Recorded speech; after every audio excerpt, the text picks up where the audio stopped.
Ngoba ngiyanibona ukuthi niyathanda ukuhlabelela. Izikhulumi ngizocela zisheshise. Sisheshise singasibambezeli ngoba sizohlabelela la. Okhulumela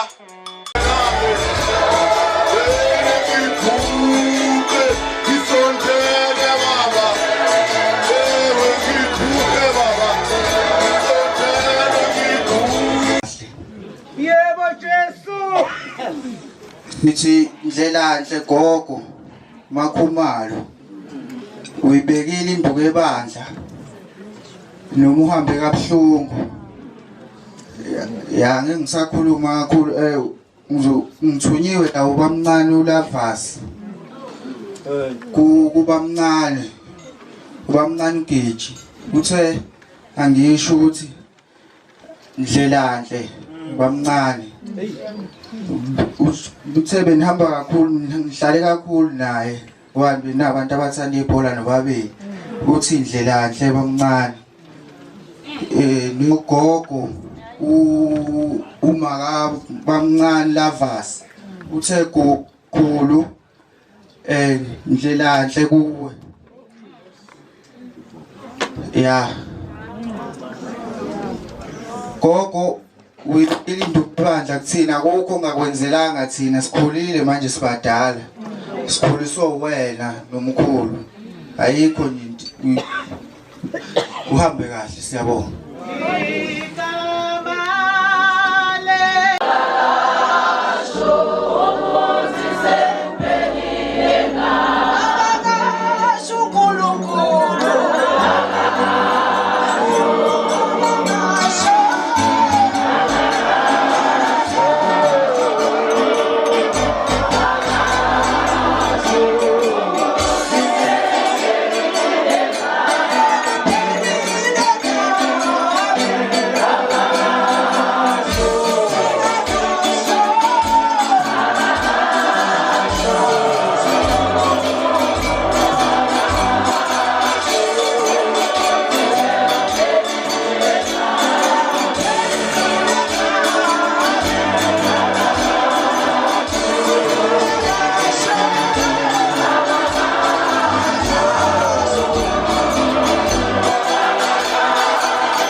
usisiqwabe ukhulumela odade wabo.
Umsize Makhumalo 258 verse yokuqala neyokugcina Jerusalem ikhaya lami senze ukuhlonipha umzimba.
Abashana kube uphatheka.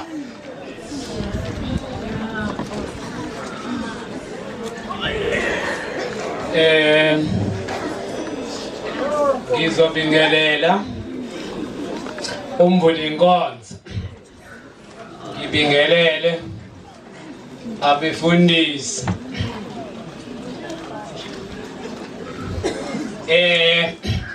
Ake ngiqale la. Ngithi khona ukudideka sengiyageja nje kusuka nje. Ake ngiqale la. Ngeke ngizethule ukuthi mina ngubani. Ngiyabona lo bhalile la ukuthi ngizibhalelwa nje udade wethu nje wangibiza ngaleli gama ngibize ngalo. Kahle kahle ngiyilona legama engibizwe ngalo kodwa la esigodini umina oyilihlo kulesi sigodi ngiyinduna lapha endaweni. Ngithi ngikuveze lokho. Bengisaqhubeka nokubingelela ke. Ngibingelela abafundisi abakhona, ngibingelele omama, ngibingelele umhlonisha wethu umsweli, ngibingelela namakhansela athe asinqonga kulesihlakalo esithe sasivelela lapha eMancibini. bonke abakhona ngiyababingelela ngegama lika Jesu Kristo. Ngithunyiwe kuthiwa angikhulumele abafowabo, ukhulumela abafowabo. Mina la ngizithola ngishayeke kabili ngoba usomaqhinga wami lo olele phasi unobhala nasesigungwini sami aphinde futhi abe ngumfowethu. Ngishayeke kabili kahle kahle emsebenzini wami nasemndenini wami ngilimele. Ke angizuba mudeke ngoba izinhlelo ziningi angizosibamba isikhathi, kodwa uba kuthiwa isikhathi bese khona bengizokhuluma ngoba vele umsebenzi wami ngibizela kodwa ngikhuluma. Thina la kulomndeni sithandana kakhulu ngalolu hlobo lokuthi mina ngize ngibe nje indoda lengindoda engiyiyo ngenziwe yiwo lomndeni lolele phasi namhlanje. Ubaba waleli khaya njengoba ubaba belamana nami bengithathisa kwengane yakhe kangangokuthi waze wathi mfana kamfowethu ngoba ngiyakubona uyahlanganisa kuhlangana ngizokulekelela ngezilwane ukuthi ulande umakhodi ukuze uvuke umzi kamfowethu. Uthando esinalo kuleli khaya ongazi ukuthi lingangaphela noma bengasekho abaholi belomuzi sikhona.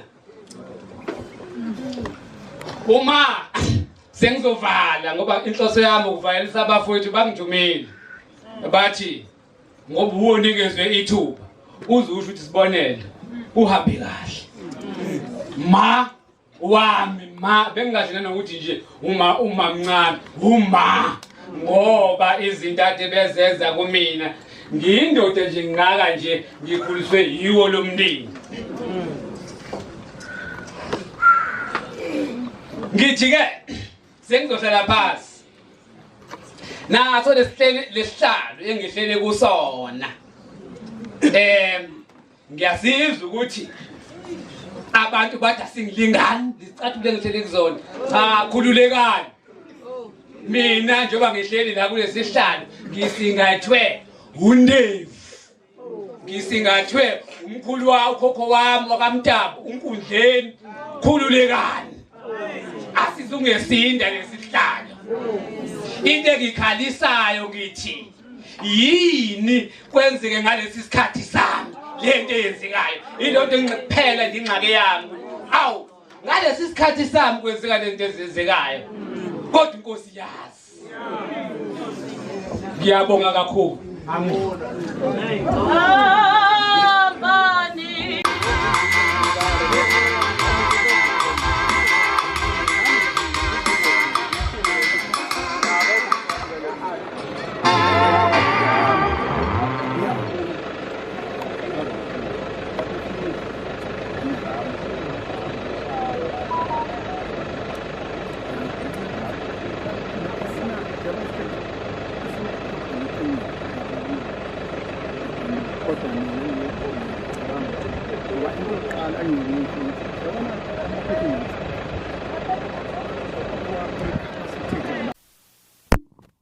Kana zakwethu siyakhuleka umbotobhoto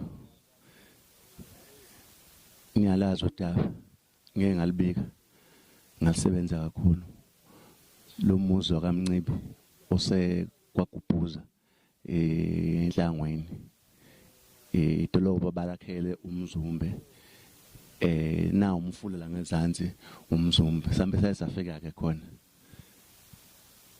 usize lubhala emehlweni hayi kubantu bala ekhaya kuphela sengikhuluma nangabantu basendaweni kukhulu ingane zakwethu nginobaba la eduze kwami oyinduna yala esigodini.